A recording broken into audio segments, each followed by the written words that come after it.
ഇവിടെ മുഖ്യമന്ത്രി ഞാൻ പറഞ്ഞല്ലോ കറകളഞ്ഞൊരു മതേതരവാദിയാണ്. അദ്ദേഹത്തിൻ്റെ കയ്യിലാണ് കേരളത്തിൻ്റെ കടിഞ്ഞാൺ. ജനങ്ങൾ വലിയ സന്തോഷത്തിലും ആവേശത്തിലുമാണ്. അതിവിടെ നടപ്പിലാക്കുക എന്നാണ് ഞങ്ങളുടെ ഉദ്ദേശം.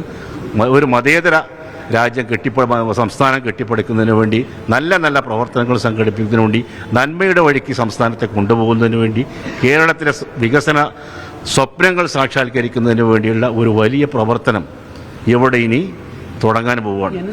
ചില വിജയം നേടി അതിനുശേഷമാണ് ഈ മുഖ്യമന്ത്രി ആരാകുമെന്നുള്ളത് സംബന്ധിച്ച് തർക്കം വരുന്നത്. ഇപ്പം മുഖ്യമന്ത്രി കണ്ടെത്തി, പക്ഷേ ഒരു 10 ദിവസം നീണ്ടുനിന്ന ഒരു പ്രശ്നം അവിടെ ഉണ്ടായിരുന്നു. അത് ഒരു കോട്ടം തട്ടിച്ചോ? അല്ല, ചെറുതായിട്ട് ഒരു ഇതൊക്കെ ഉണ്ടായി. പക്ഷെ അതൊക്കെ അവസാനം വന്നപ്പോണ്ടല്ലോ ഈ പ്രഖ്യാപനം വന്നതോടുകൂടി ഈ നടന്ന കാര്യങ്ങൾ എല്ലാവരും മറന്നു. പിന്നെ ഈ പ്രഖ്യാപനത്തിനെ ഏറ്റുപിടിച്ചുകൊണ്ടുള്ള തെരുവോരങ്ങളിൽ നടന്ന വലിയ ആഹ്ലാദ പ്രകടനങ്ങൾക്കാണ് നമ്മൾ സാക്ഷ്യം വഹിച്ചത്. ഈ പ്രഖ്യാപനം വന്നതിന് തൊട്ട് പിന്നാലെ തന്നെ മുസ്ലിം ലീഗിനെതിരെ വലിയ ആക്രമണമാണ് പല കോണുകളിൽ നിന്നുണ്ടായിട്ടുള്ളത്. BJPയുടെ അവരുടെ സൈബർ ഇടങ്ങൾ, അതോടൊപ്പം തന്നെ സുകുമാരൻ നായർ ഉൾപ്പെടെയുള്ളവർ വലിയ വിമർശനം ഉന്നയിക്കുന്നു. പലതരത്തിലും ആ വിമർശനം ഉന്നയിക്കുന്നു. ലീഗ് ഭരണം കൈയാളാൻ പോവുകയാണ് എന്നടക്കമുള്ള വിമർശനം. അല്ല, ലീഗ് ഭരണം കൈയാളാൻ പോവുകയാണ്, അതിലെന്താ സംശയം? ഞങ്ങൾ ടീം UDF പെട്ടൊരു കക്ഷിയാണ്. ഞങ്ങൾ ഈ പ്രകടന പത്രികയിൽ പറഞ്ഞ കാര്യങ്ങൾ നടപ്പിലാക്കുക എന്നുള്ളതാണ് ഇനി ഞങ്ങളുടെ ഉദ്ദേശം. അത് നടപ്പിലാക്കുന്നതിന് വേണ്ടി ഞങ്ങളുടെ നായകൻ, ഞാൻ പറഞ്ഞല്ലോ കറകളഞ്ഞ ഒരു മതേതരവാദി, അദ്ദേഹത്തിൻ്റെ കയ്യിലാണ് കേരളത്തിൻ്റെ കടിഞ്ഞാൺ. അദ്ദേഹത്തിൻ്റെ കൂടെ നിന്നുകൊണ്ട് പ്രകടന പത്രികയിൽ പറഞ്ഞ മുഴുവൻ കാര്യങ്ങളും ഈ 5 വർഷത്തിനുള്ളിൽ പൂർത്തീകരിക്കും. കേരളം വളരാൻ പോവുകയാണ്. കേരളത്തിലെ നിഖില മേഖലകളിൽ അനുഭവിച്ചു കൊണ്ടിരിക്കുന്ന പ്രശ്നങ്ങൾക്കും പ്രയാസങ്ങൾക്കും പരിഹാരം ഉണ്ടാക്കാൻ പോവുകയാണ്. അത് വാക്കല്ല, അത് പ്രവൃത്തിയിലൂടെ കാണിച്ചു തരിക എന്നുള്ളതാണ് ഇനി ഞങ്ങളുടെ മുമ്പിലുള്ള പ്രശ്നം. എല്ലാ ഘടകകക്ഷികളും മുഖ്യമന്ത്രി ആരാണെന്ന് സംബന്ധിച്ച് അഭിപ്രായം പറഞ്ഞിട്ടുണ്ട്. മുസ്ലിം ലീഗും മുസ്ലിം ലീഗിൻ്റെതായ അഭിപ്രായം പറഞ്ഞിട്ടുണ്ട്, ചോദിച്ചപ്പോൾ പറഞ്ഞിട്ടുണ്ട്. പക്ഷെ എന്തുകൊണ്ടാണ് മുസ്ലിം ലീഗിന് നേരെ മാത്രം ഇത്തരത്തിലുള്ള ഒരു ആക്രമണം? അന്ധമായ മുസ്ലിം ലീഗ് വിരോധം. മുസ്ലിം ലീഗിന് പൊതുസമൂഹത്തിൻ്റെ ഇടയിലുള്ള സ്വീകാര്യത, മുസ്ലിം ലീഗിൻ്റെ വർദ്ധിത ജനസ്വാധീനം, അത് ഇവരുടെ കണ്ണിലാകെ തിമിരം ബാധിച്ചിരിക്കണം. ആകെ അന്തം വിട്ട് നിൽക്കണം അവർ. കാരണം മുസ്ലിം ലീഗ് തെരഞ്ഞെടുപ്പിൽ നൽകിയ സംഭാവന അത്രത്തോളമുണ്ട്. നിങ്ങൾ ഈ 140 നിയമസഭാ മണ്ഡലങ്ങൾ പരിശോധിച്ച് നോക്ക്. ഞങ്ങളുടെ പ്രവർത്തനം അത്രത്തോളം കഠിനമായ പ്രവർത്തന ഭാഗത്തുണ്ടായിട്ടുണ്ട്. ഞങ്ങൾ നല്ലൊരു കാഡേഴ്സ് എന്ന നിലക്കാണ് ഞങ്ങളുടെ പാർട്ടി പ്രവർത്തനം നടക്കുന്നത്. ഇവിടെ നിങ്ങൾ മലപ്പുറത്ത് നിങ്ങൾ കണ്ടല്ലോ, 16 നിയമസഭാ മണ്ഡലങ്ങൾ, ഓരോ നിയമസഭാ മണ്ഡലങ്ങളും 1,00,000 മുകളിലൊക്കെ ഭൂരിപക്ഷം എല്ലാ സ്ഥാനാർത്ഥികൾക്കും. അവരുടെ കയ്യിലുള്ള ഇടതുപക്ഷത്തിന് തവനൂരാവട്ടെ, പൊന്നാനിയാവട്ടെ, താനൂരാവട്ടെ, എല്ലാ മണ്ഡലവും ഞങ്ങൾ പിടിച്ചില്ലേ. ഇനി ഇതിലപ്പുറം എന്താണ്? അപ്പോൾ ഇത് കാണുമ്പോൾ ഞങ്ങളുടെ ശത്രുക്കൾ ഉറഞ്ഞു തുള്ളുകയാണ്.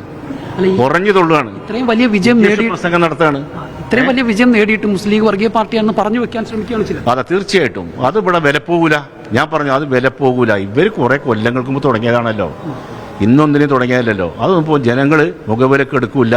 അത് അർഹിക്കുന്ന അവഗണനയോടുകൂടി ഞങ്ങൾ തള്ളുകയാണ്. ഇതിന് മറുപടി പറയാൻ ഞങ്ങൾ ആരും തയ്യാറല്ല. ഒരു കാര്യം അവരൊക്കെ ഓർത്താൽ മതി, ഇങ്ങനെ സമ്മർദ്ദ തന്ത്രത്തിലൂടെ എന്തെങ്കിലും വഴിവിട്ട് നേടാനാണ് ഇവരുടെ വിചാരമെങ്കിൽ അത് കേരളത്തിൽ നടക്കൂല.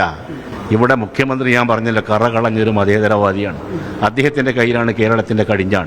ജനങ്ങൾ വലിയ സന്തോഷത്തിലും ആവേശത്തിലുമാണ്. അതിവിടെ നടപ്പിലാക്കുക എന്നാണ് ഞങ്ങളുടെ ഉദ്ദേശം.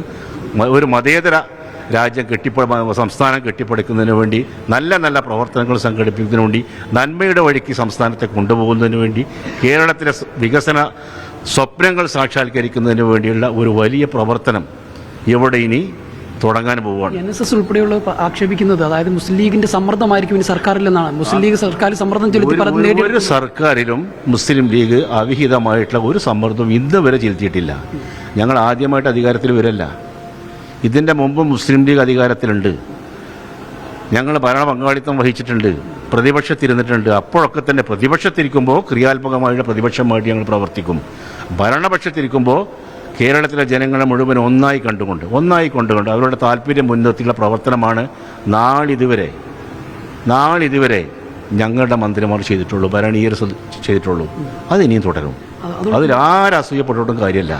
അതോടൊപ്പം തന്നെ ഈ എല്ലാ കാലത്തും വിദ്യാഭ്യാസ വകുപ്പ് മുസ്ലിം ലീഗ് ഭരിച്ചൊരു വകുപ്പാണ്. വിദ്യാഭ്യാസ വകുപ്പ് ഇത്തവണ മുസ്ലിം ലീഗിന് കൊടുക്കരുത് എന്നുള്ള ഒരു ആക്ഷേപം കൂടി ഉന്നയിക്കും. അവരെല്ലാം തീരുമാനിക്കാൻ. വിദ്യാഭ്യാസ വകുപ്പ് ആര് കൈകാര്യം ചെയ്യണം തീരുമാനിക്കുന്നത് ടീം UDF ആണ്. അത് ഐക്യജനാധിപത്യങ്ങളുടെ നേതൃത്വം സ്വീകരിക്കും. ആരൊക്കെ ഏതൊക്കെ വകുപ്പ് കൈകാര്യം ചെയ്യണം എന്നുള്ള തീരുമാനമൊക്കെ 2 ദിവസത്തിനുള്ള പുറത്തു വരാൻ പോവുകയാണ്. ഇന്ന വകുപ്പ് പിന്നാലെ കൊടുക്കുന്നത് പുറത്തുനിന്ന് ആൾക്കാരെ തീരുമാനിക്കണം. ഈ മുന്നണി അധികാരത്തിൽ വരുന്നതിന് വേണ്ടി ഒരു ചെറിയ സംഭാവന പോലും അർപ്പിക്കാത്ത ആൾക്കാർ ഇപ്പോൾ അഭിപ്രായം പറയുകയാണ് ഇന്നയാൾ വിദ്യാഭ്യാസ മന്ത്രിയാവണം, ഇന്നയാൾ ആഭ്യന്തര മന്ത്രിയാവണം, സതീശനെ പറ്റില്ല, മറ്റയാളെ പറ്റില്ല എന്ന് പറഞ്ഞ് നടക്കുന്നത്. അതിൽ ജനങ്ങൾ വളരെ പുച്ഛിച്ച് തള്ളുക. അതൊക്കെ അതിന് യാതൊരു വിലയും കൊടുക്കുന്നില്ല. അവരുടെ വില അവർ തന്നെ കളയാണ്. ഞാൻ അതിന് മറുപടി പറയുന്നില്ല. ജില്ലയിൽ നിന്ന് 5 മന്ത്രിമാരുണ്ടാവുമോ? അതൊന്നും ഇപ്പം പറയാൻ പറ്റില്ല. അതൊക്കെ ഇന്ന് തീരുമാനിക്കും. ഇന്നും നാളെയുമായിട്ട് തീരുമാനിക്കും. ഞങ്ങൾക്ക് അർഹതപ്പെട്ടത് കിട്ടും, മുസ്ലിം ലീഗിന് അർഹതപ്പെട്ടത് കിട്ടും. ഈ 5 മന്ത്രിമാരെന്ന് പറയുമ്പോൾ അതിൽ ഞാൻ ചോദിക്കുന്നത് ജില്ലയിൽ നിന്ന് എത്ര മന്ത്രിമാരുണ്ടാവും? അല്ല, അതൊക്കെ ഞങ്ങളുടെ നേതാക്കന്മാർ തീരുമാനിക്കും. 2 ദിവസം കൊണ്ട് ഞങ്ങളുടെ മന്ത്രിമാരുടെ പൂർണ്ണമായിട്ടുള്ള പട്ടിക നിങ്ങളുടെ മുമ്പിൽ വരും. ഏതായാലും അറിയിച്ച പ്രാധാന്യം മുസ്ലിം ലീഗിന് ലഭിക്കും. തീർച്ചയായിട്ടും ഞങ്ങൾക്ക് അർഹിച്ചത് മതി. അനർഹമായിട്ട് ഞങ്ങൾക്ക് ഒന്നും വേണ്ട. ഓക്കെ, തീർച്ചയായിട്ടും അത് തന്നെയാണ് അദ്ദേഹം പറയുന്നത്. അനർഹമായ ഒന്നും മുസ്ലിം ലീഗിന് ആവശ്യമില്ല, അർഹതപ്പെട്ടത് മാത്രമേ നേടിയെടുക്കുകയുള്ളൂ. അഭിപ്രായമുള്ളവരുടെ അഭിപ്രായം തേടേണ്ടതില്ല. മുസ്ലിം ലീഗും ടീം UDF ആയിട്ടാണ് വിജയിച്ചിട്ടുള്ളത്. അതുകൊണ്ട് തന്നെ UDFനകത്ത് UDF തീരുമാനിച്ചോളും എന്ത് വേണം, എങ്ങനെ വേണം എന്നത് സംബന്ധിച്ച് എന്നുള്ള കാര്യം കൂടി അദ്ദേഹം പറഞ്ഞു വെക്കുന്നുണ്ട്. മലപ്പുറത്തുനിന്ന് ജംഷീർ കൊടിഞ്ഞി, മീഡിയ 1.